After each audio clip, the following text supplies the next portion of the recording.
ఇజ్రాయెల్లో 16 రోజులు దాటిన యుద్ధంలో భారీగా ప్రాణ నష్టంతో పాటు ఆస్తి నష్టం కూడా చోటు చేసుకుంటుంది.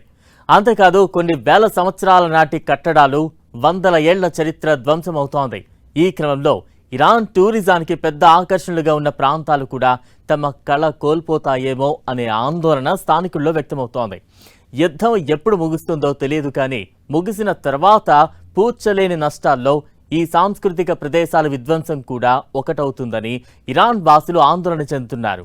యుద్ధకాండలో వేల ఏళ్ల నాగరికత ధ్వంసం, ఫైనాన్షియల్ క్యాపిటల్స్, హెరిటేజ్ సైట్లపై వార్ ఎఫెక్ట్. అమెరికా సైన్యం Iran financial capital Kharg island ని టార్గెట్ చేసింది. ఇక్కడ దెబ్బ కొడితే ఇరాన్ ఆర్థికంగా బలహీన పడుతుందనేది అమెరికా వ్యూహం కాగా, పక్షం రోజుల దాడులతో ఆర్థికంగా జన నష్టం పరంగా ఇరాన్ తీవ్రంగా ధ్వంసమైంది. అయితే యుద్ధంలోని క్షిపణుల దాడులతో ఇరాన్లోని వేల ఏళ్ల నాగరికత కూడా నిశ్శబ్దంగా మట్టిలో కలిసిపోతోంది. వందల ఏళ్ల నాటి కట్టడాలు కనుమరుగయ్యే ప్రమాదంలోకి నెట్టివేయబడ్డాయి. కర్గ్ ఐలాండ్లోని చమురు క్షేత్రాల నుంచే ఇరాన్ తన ఎగుమతులు చేస్తోంది.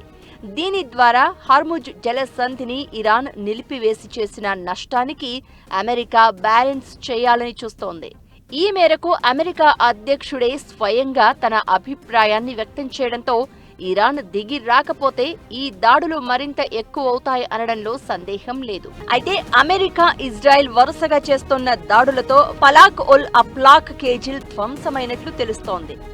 వేల ఏళ్ల నాటి సన్సేనియన్ నాగరికతకు చెందిన ఈ కట్టడాలు ఇలా ధ్వంసం కావడంపై ఇరాన్లో సాధారణ జనం ఆవేదన చెందుతున్నారు. జాగ్రోస్ పర్వతాలలోని ఈ కోట కొన్ని వందల ఏళ్ల క్రితం ఇరాన్కి ఓ రక్షణగా నిలవడమే కాకుండా పాలనాపరమైన కార్యకలాపాలను నియంత్రించేందుకు ఓ కేంద్రంగా నిలిచిందని చెప్తారు. అప్పట్లో ఈ 12 టవర్లు 12 రాసులకు చిహ్నాలుగా చెప్పుకునేవారు. 12 టవర్లున్న ఈ ఫలక్ ఉల్ అప్లాక్ కోటలో ఇప్పుడు 2 మాత్రం ఉన్నాయి. 3వ శతాబ్దంలో నుంచి పరిపాలనాపరమైన భవంతిగా వినియోగంలో ఉన్న ఈ కోట 1968 నాటికి మ్యూజియం కాంప్లెక్స్ గా మార్చారు. యుద్ధంతో ఎప్పటికీ పూడ్చుకోలేని కొన్ని పరిణామాల్లో ప్రాణ నష్టం ఒకటి కాగా, ఇలాంటి కల్చరల్ డ్యామేజ్ కూడా ఉంటుంది. టెహ్రాన్ రాజరికపు ఆనవాళ్లు, యునెస్కో వారసత్వ సంపదగా గుర్తించిన అరుదైన భవంతులు ఇప్పుడు మిజైల్స్ దాడులతో నేలరాలుతున్నాయి. కొన్ని పాక్షికంగా ధ్వంసం అవుతూ ఉండగా, మరికొన్ని పూర్తిగా నేలమట్టమయ్యే ప్రమాదంలో పడ్డాయి. 19వ శతాబ్దానికి చెందిన క్వాజార్ డైనెస్టీగా విలసిల్లిన గొలిస్తాన్ ప్యాలెస్ కూడా యుద్ధానికి బలయ్యే ప్రమాదంలో ఉంది.